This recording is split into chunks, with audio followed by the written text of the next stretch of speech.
Good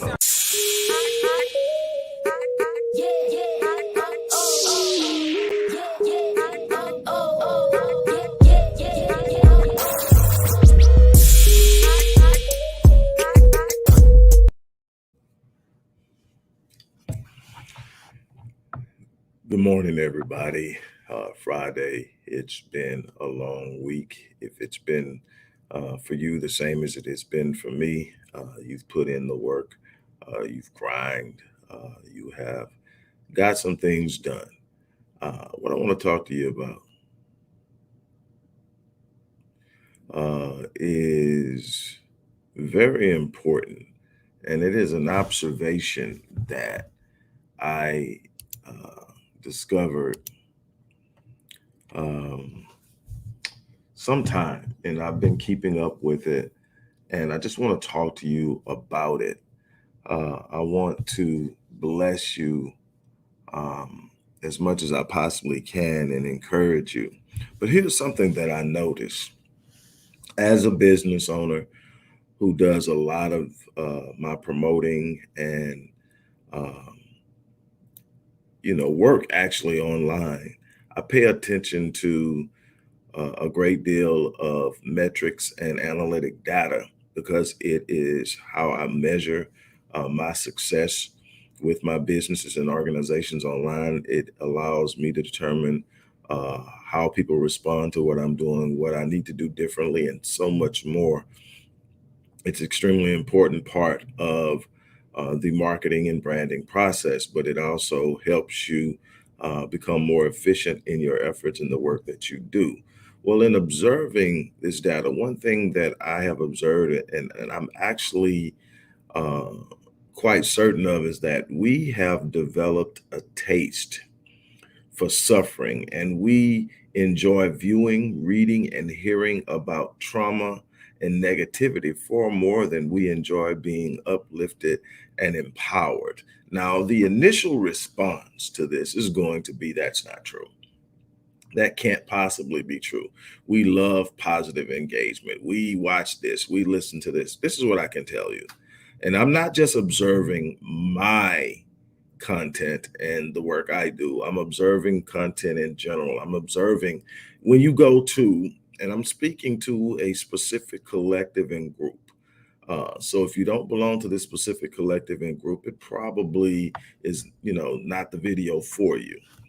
I'm speaking to my people, but I'm not just speaking from a sense of let's talk about the Black struggle. I'm talking about Black life. I'm talking about living as an individual. I'm talking about being a father, a mother, a husband, a wife, um, a mentor, a business owner, all of those things that we still have to be in this world while we fight for equal access, while we fight for so many other things.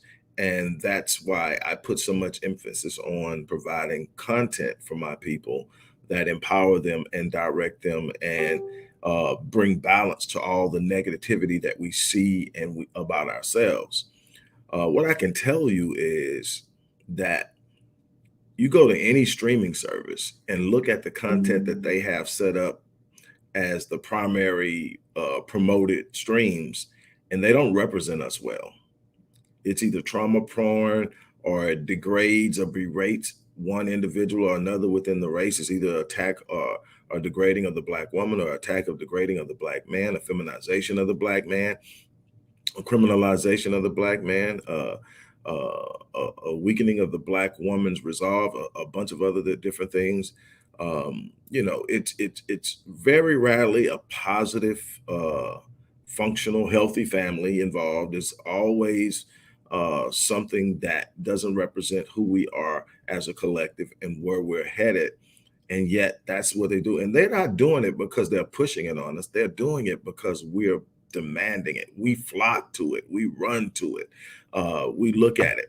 I can tell you, I've been running some test analytics on a number of my YouTube channels, on a number of my Twitter accounts, and for different businesses, but those that are specifically specified for the Black collective and Facebook as well. And here's what I can tell you.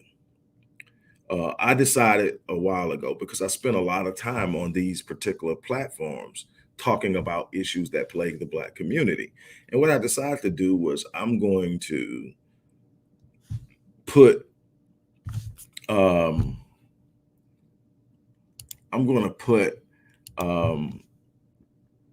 more positive stuff. So I just said for the next few weeks, I'm going to do a 5-to-1 ratio for every video that I put up that's talking about something negative, even though it's real. I don't make up stuff. I'm not a cry wolf person. I'm also not a complainer and a whine. If I'm talking about it, I'm talking about how we're going to address it, how we're going to deal with it. I am about solutions. So even when I'm talking about something negative, it's never about whining and complaining about it. But here's what I can tell you. So I said for everything that's on a negative topic or something that's oppressive, something that's about Black struggle, Black suffering, I'm going to put up 5 positive videos. So for every 1 negative, 5 positives. Let me tell you what happened.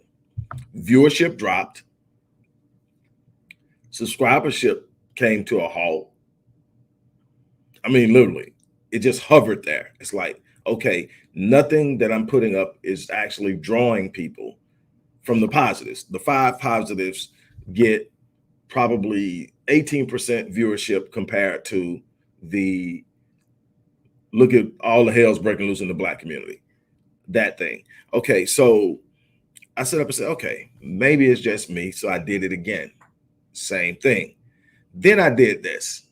I put up less than 13 hours ago a video that had to do with 2 14-year-olds being murdered in the same day, 2 different cities, 2 different stories, not connected. And they were murdered by minors. And or at least one of them, we know for sure one was, and we know that more than likely the other one was as well. And I talked about, what our kids are killing one another. #1 video in the last 3 weeks. Subscribership took off. People literally came because of that video, because subscribership was sitting still. Nothing else was posted that drew the subscribership. That video has gotten more views in 13 hours than any of the 5 videos together combined over the last week and a half. That's an addiction to trauma porn. That's an addiction to, this is what I identify with. You move to what you identify with, whether you agree with it, whether it's something you like that's happening, you've identified with it, you've plugged into it. But that's the truth. That bothers me. Because here's the thing, despite the fact that we're Black and we're struggling and we're going through things, we still have to live. We still have to survive. We still have to thrive. And the thing is, we have something inside of us that is immensely powerful. We've proven through our resilience that we can do exceptional and extraordinary things. But what we get caught up in is what they tell us about ourselves. What we get caught up in is the fact that we are not accepted. What we get caught up in is we feel some kind of way about this. Our emotions drive us. And so every time somebody says racism, we run to it. We ready to throw blows. We ready to go. The best way that you fight racism is by developing a level of independence and autonomy through becoming individuals that are growing and becoming better as a part of a collective than sitting around whining, complaining, grabbing signs, going up, running down the street. We've been marching for 60 plus years. All of this stuff I'm trying to get you to understand is the best way to empower yourself is by becoming a better version of yourself. And then you become less vulnerable to the machinations and the schemes of people on the outside that are trying to take advantage of you. You cannot defend yourself without having a position or a place of power. I share these videos with you because I want you to rise as an individual, because as a stronger individual, you make the collective stronger. Yes, we need to deal with mass incarceration. Yes, we need to deal with poverty in the Black community. Yes, we need to deal with gentrification. Yes, we need to deal with miseducation. And I write about that in my books. But if you read my books, you will find out that in those books, it's about solution. I'm going to point the problem out, but then I'm going to say, this is what we need to do. This isn't about whining and complaining, oh, look, man, these people just dogged us. This isn't about begging for a bone from the table. This isn't about sitting up and saying, hey, look, please do this for us. Please do.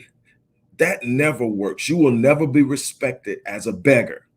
You will never be respected as a victim. You will never be respected as a complainer. What will be respected is those who step up and pull themselves together and go forward despite the things they face, because you don't control how someone deals with you, with the exception of becoming so forceful in the way you live your life that it's no longer comfortable for them to do it. It's no longer expedient for them to do it. There's no longer a benefit of them attempting to do it. It becomes more of a problem for them to try to do it. That's how you protect yourself. That's how you inoculate yourself from all the things we love to jump online and complain about. They trigger us just by saying racism. They choose what stories they're going to highlight in the media because they know it will trigger us. They talk about things. They highly racialize it because everything is about race, but they highly racialize it because they know we're sensitive to it. So then there we go. You say it's a black issue and they going for it. Well, the thing is, at the end of the day, I love you and I hope that you appreciate the work I do. But at the end of the day, I have a responsibility first and foremost to myself. At the end of the day, I have a responsibility to my wife and my family. So what has to happen is, regardless of what's going on with the collective, I've got to be able to do something. I've got to be able to make some things happen. I got to be able to stand strong and fight for my family, whether it's going good today or not. I got to get up. I got to make it happen. I got to figure it out. I got to take the bumps and the bruises, and I got to grow. That's a process. That's a personal process. That's a process nobody else can walk out for me. I don't care how many other black people it is in the world. Those people can't walk that out for me. Now, they can be a support system. They can sit up and see, well, okay, man, he's really going through it right now. Let's go over and pick him up. But at the end of the day, I've got to answer the bell. That's why I give you the positive stuff, because at the end of the day, you've got to answer the bell. You are the responsibility. You have a responsibility to yourself. You have a responsibility to yourself.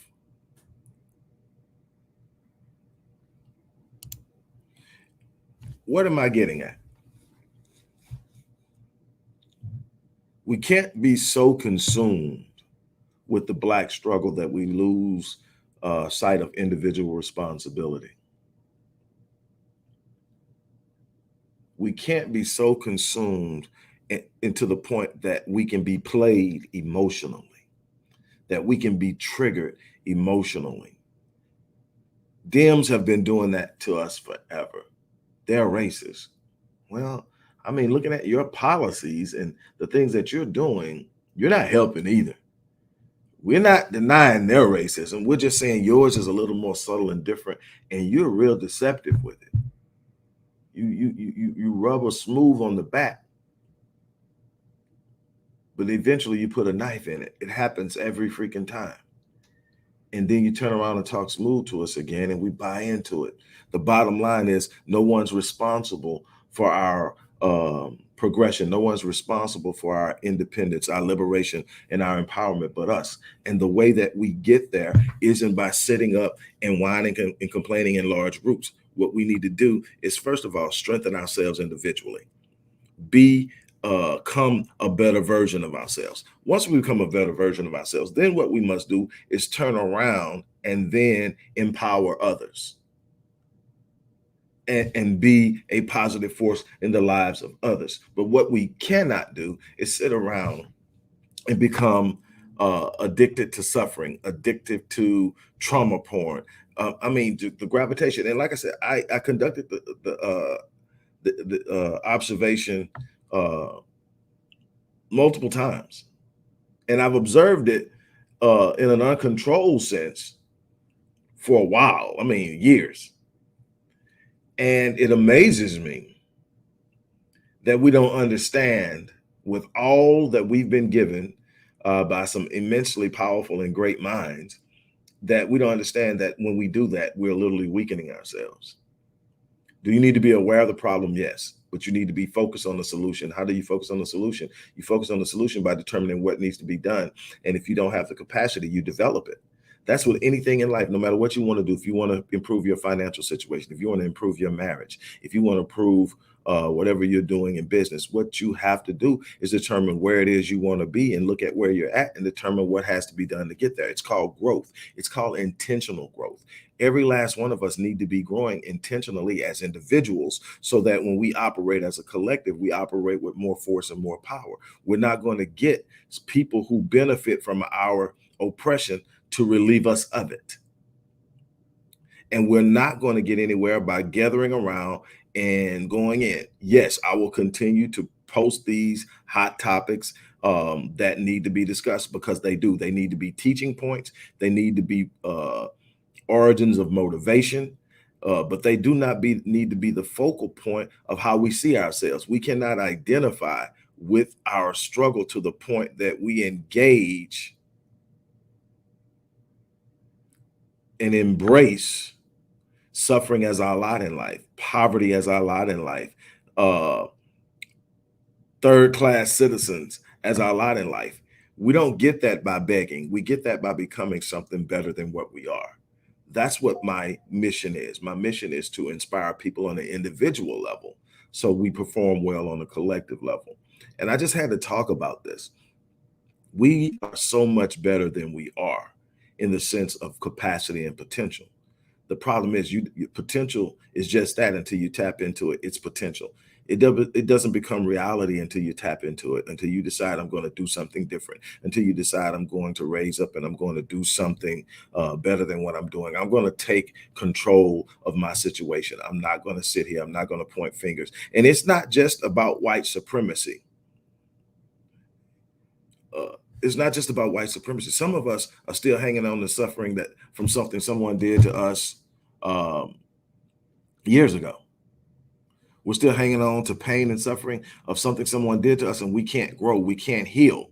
What we need to do is heal. We haven't ever healed. If you want to be honest, we've never healed from the trauma of 246 plus years of slavery. We never healed from 12 years of Reconstruction. We never healed from Black codes and 70 years of Jim Crow segregation. We haven't healed from all the things that are going on, the year after year after year, decade after decade of serial forced displacement by way of redlining, by way of urban renewal, benign neglect, gentrification. We haven't healed from that.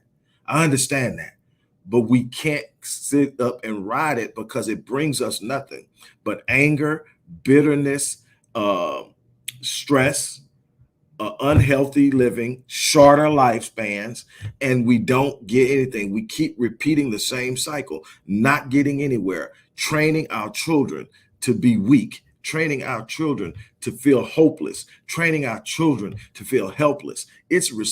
Our responsibility is to create a generation that does better than we do, but we can't do that if all they ever see us do is talking about how horrible it is and we can't get anything done. There's a thing called vicarious learned helplessness. Learned helplessness is when you try something over and over again and you can't get the results you want and you give up and you figure it's never going to be done. So in that sense, you're helpless to change a situation.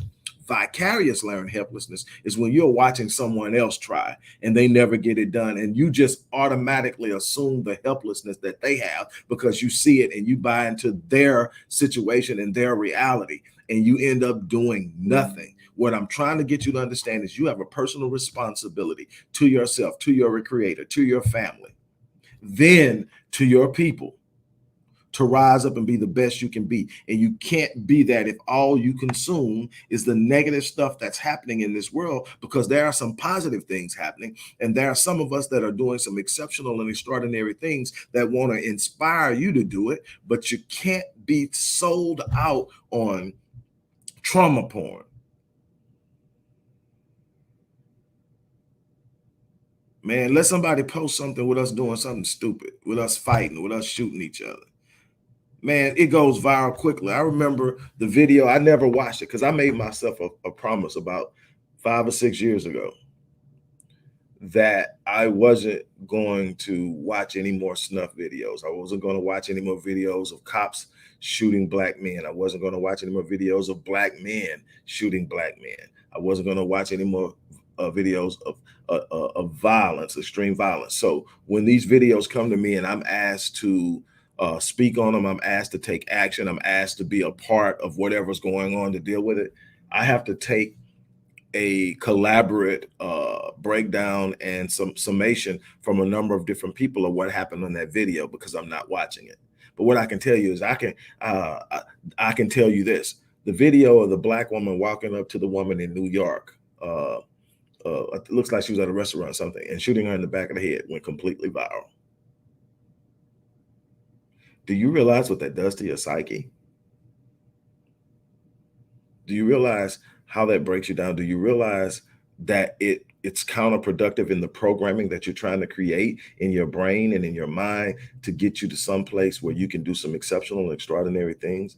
Do you realize that you can literally train yourself to fail? You can train yourself to suffer. Do you realize that we have to be more intentional on what we consume? That what you consume is a part of your programming?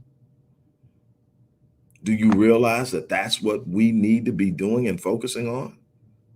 That's why I started putting positive videos on the Black Voice channel, because I didn't want it to just be about, oh, woe, it's me. Look at all the stuff that's going wrong. Look what needs to happen.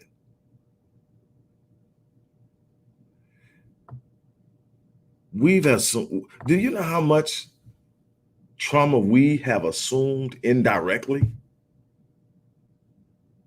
Because we're suffering.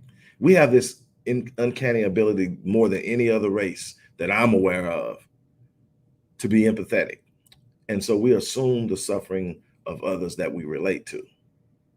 And so we sit up there and we look. So, you know, some of us still haven't gotten over Trayvon Martin. Some of us still haven't gotten over Mike Brown. I never, ever, I mean, I'm still devastated by Oscar Grant. That's the first time I ever saw a video of somebody being shot by a cop. You know, you read the stories of Amadou Diallo and some others. That was a major one in Houston in the early 90s. And you heard about them, you read about them, but that was a video that actually played of this kid being handcuffed and laying on the ground and an officer shooting him in the back while he was handcuffed face down. And I never, that just totally shifted me. And then there was one after another after that. Everything just started to become real live, animated trauma. Right there, front and center. Guy goes around on Facebook shooting people, and it's front and center. My thing is, we have to deal with the realities of what we're going through. Absolutely. I'm not about dancing around issues. We've got to take them on, but we've got to be in a position to take them on. We can't be in a position to fight the battle if all we ever see are the losses we take. If all I'm ever able to consume in the way of stimuli and data that goes into my brain is Black folks getting beat down, Black folks suffering, eventually my brain just takes it up and it makes the immediate calculation and association instantly that I'm Black. So if that's what it is for Black people, it's what it is for me. And what I've been able to do and the success I've been able to obtain is I've been able to sustain and maintain my Blackness and be unapologetically Black. But I also understand that there are a bunch of Black people who are extremely successful, and they do it without selling out the Black people. And that's what my goal has been, to not only be successful, but to show other people how to be successful, and then to get us in a place where we can raise up and the talented and empowered lift and empower the others. That's something I just had to drop on you. So we've got to do better. We absolutely have to do better. Yes, Kimberly, it's so important to guard your gates, especially your eyes and your ears. What goes in is programming you, whether you realize it or not. You got a bunch of people, it's just entertainment. No, it's not just entertainment. If it goes into your subconscious, it's captured. Even if you're not listening to it directly, your brain has the ability to process, your subconscious mind has the ability to process 400 billion bits of information per second. It's mad crazy, but it does. There's nothing going on right now around you that it doesn't sense, and it's logging it. Your conscious might not catch it, but everything's going on. So you can have music playing in the background across the street while you're having a conversation. You're not even listening to the music. You couldn't even say what the song is, but your brain got it. It's the whole song is there. And if you get real good at being able to access your brain, you'll be able to recall the song word for word. That's how powerful the brain is. We don't use it the way we should because we've weakened ourselves. What I want to do is I want to see us grow. That's that on that. As I get off, I want to remind you, hey, look, December the 11th at noon Central Standard Time, we're popping off another live event. It's Make a Move live event, one of the second most negatively impactful thing that I see stopping people from becoming greater, stronger, better in any area of life is lack of action. They won't take the move. Even if they believe, they won't take the action. They're frozen. You can call it procrastination. You can call it stalling. You can call it inactivity. You call it a bunch of things, but it stops dreams dead in their track. It stops visions dead in their track. It stops growth dead in its tracks. We are going to have a Make a Move event. It's going to be similar to the event we did on purpose a few weeks ago. We had a blast. A lot of people got a lot out of it. I'm still getting emails from that one.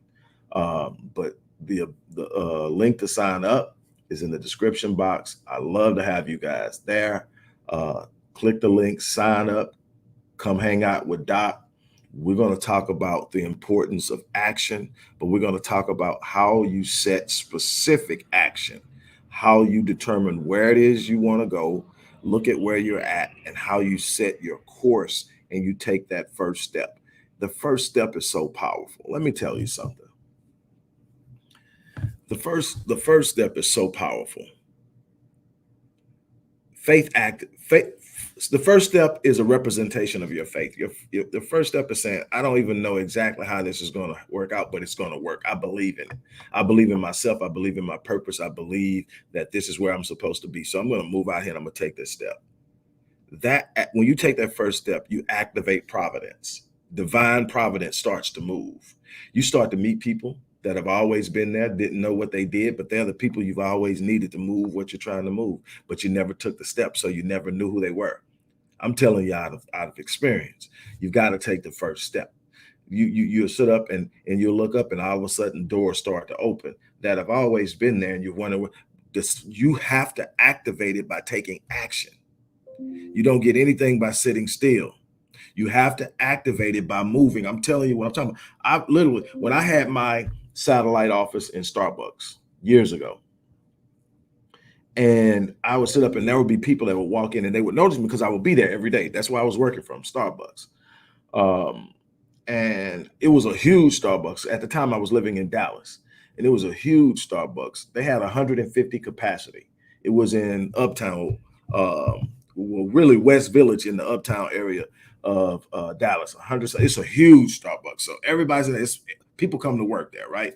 And so the same people come in every day because it sits right underneath an apartment building. There's a West Village, number of residential areas all around. So everybody's flooding the place in the morning. So people come in and they notice you after a while and they start speaking. Very friendly people, regardless of race. And so what I found is it was really funny. That was something I was looking at doing. I was saying, man, I'm not ready for it. I'm not ready for it. I need to do this more. I need to do that more. I need to get a little bit more here done, blah, blah, blah. And then one day I said, man, forget it. I'm just finna launch it today. I'm going all out, man. I'm not gonna sit up and wait for everything to fall in place. I know better than that. And I mean, literally that day when I sit up there and hit that button to launch what I was gonna do, which is just blown up now and a part of what we're even talking about. Immediately somebody came and said, hey, you know what? I always see you sitting here. You always got these books over here. What is it you do? Now that person has spoke to me every day for probably 8 months. The day I decide to take a step, they come in and guess what? The other person who can help me. Same day, another person comes over. Hey, how you doing? You know, my name is so-and-so. I always see you in here. What do you do? I'm sitting up and I'm going, okay. He say, I have a friend. And there you go. And before you know it, I've got this thing going and connected, and I'm sitting like, man, it's just going. the force of providence is waiting on you to take the first step. That's what this event is about. It's not this Saturday, it's not tomorrow, but the following Saturday at noon Central Standard Time. We're going in there. It's going to be live. It's going to be interaction. So it's not just you listening and talking. You can ask questions. There's going to be a Q&A after, but you can ask questions during. You can sit up and tell me what it is specifically you're trying to get to. I'm going to give you some great insight on that. And for the few of you who decide, hey, man, Doc, I want to take it a step further with you after we get off of here, you can come work with me one-on-one for a selected period of time to get you even further on the journey. But this, I just want you to sit there. I want you to come there and join in. Unbelievable value for what you're going to get. I deliver and I enjoy it. But this is something you got to do. You got to get out of that rut. You can't sit there and expect life to happen for you and you're in that corner of comfort, not willing to step out and go after something. That's what it's about. It's about taking action. So go over there, click that link, sign up, because there's some. Let me leave you with this. Go sign up. Let me leave you with this. You weren't designed for mediocrity. You weren't designed to be average. Average is a default of not doing anything but what everybody else does. And we have so much that we focus on when we tend to look at those who are below average, that average has become something to aspire to. At least I'm not below average. But see, average says I'm where everybody else is, and I'm not living up to my potential, because in your potential, you're meant to stand out. Your potential is designed for you. Your gift is given to you to stand out, not to lord over anybody, not to pretend you're better than anybody, but to give an impact on this world that nobody else can give. Your purpose is yours. Your gift is yours. How it's going to be used is specifically assigned to you. And you've got to step out of it and be who you were meant to be. The world is waiting on you to show up. The world is waiting on you to show up. But there's a force that will constantly remind you of who you used to be, where you come from, why you can't do something. Look at the odds that you're facing. Let me tell you, I faced some odds. That same station that Providence began to move was me coming out of the worst odds I've ever faced, being flat on my back, but refusing to give up, smiling while other people were expecting me to fold, because I could see beyond the moment, because I knew there was something in me that circumstances couldn't break, that circumstances couldn't fold up. There was something inside of me bigger than the moment. And I took a hold of it and I walked into it and I said, round two, life. I won round three because I won round one. Life won round two. And here we are in round three. Let me tell you something. The world is waiting on you to be the best version of yourself. You have a place in this world. Well, if you live your life the way you're supposed to, you're going to leave an imprint that will speak of you long after you're gone. That's where we lose it. We get so caught up in instantaneous gratification and immediate gratification, and people saying how awesome we are, that we lose sight that the biggest thing you can do is leave a legacy that outlives you. I don't want flash in the pan moments of popularity and fame. What I want is when I leave this place, people to be talking about the work I did 50 years from now, 100 years from now. I want my kids' great-grandkids and their great-grandkids to know that Pawpaw was a beast at it, that Pawpaw came into a world that was falling apart, and he refused to fold under the pressures of all the stuff that was going on, and he decided to just place his imprint on a small piece of it, but do it so emphatically that lives were changed. That's how powerful you are. But you can't sit there and not take a step. You've got to make a move.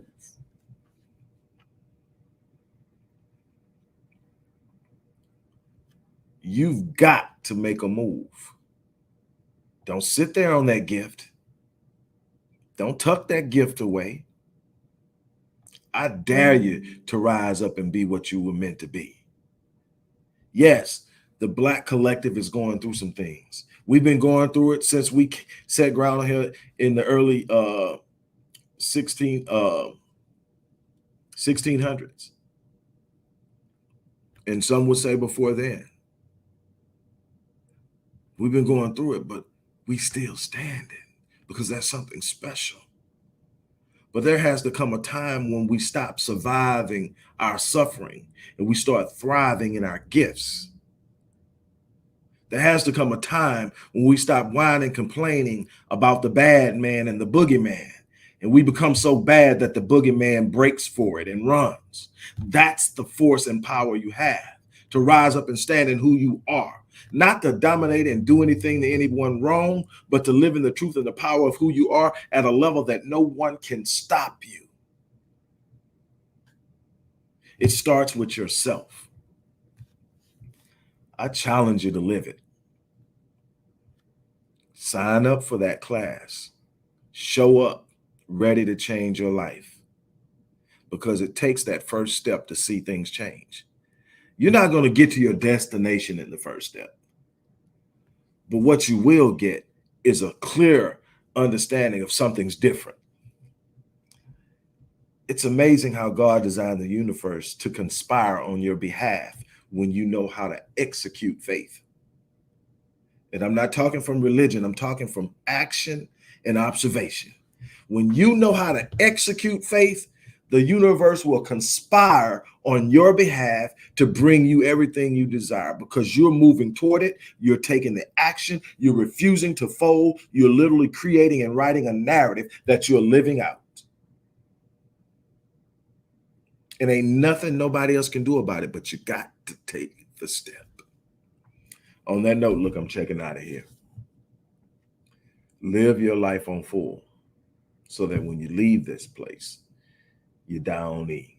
That's the commitment I made to myself. Wow. 20 years ago. I decided the life I was living was not doing what I needed it to do. I was accumulating things. From the outside looking in, that wasn't a day that went by that someone must say, man, I wish. But what they didn't understand is that 3 o'clock in the morning, I'm up. I'm unsettled. I'm unfulfilled. I'm having bouts of depression, living in a house I would never have dreamed I could live in. Cars parked in the driveway where I don't even know which one I'm picking. I'm picking the drive in the morning.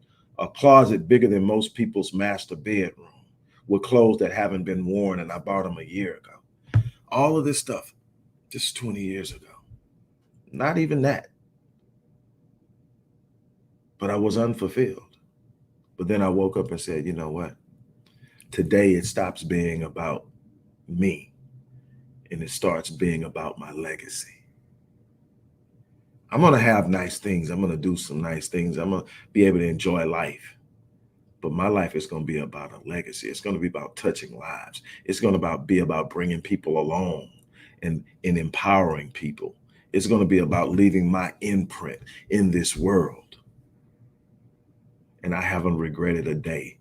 It's been some tough roads, but I haven't regretted a day, because every day I wake up with a chance to change somebody's life. That's sweet. Come along for the ride. On the notice, I'm out of here.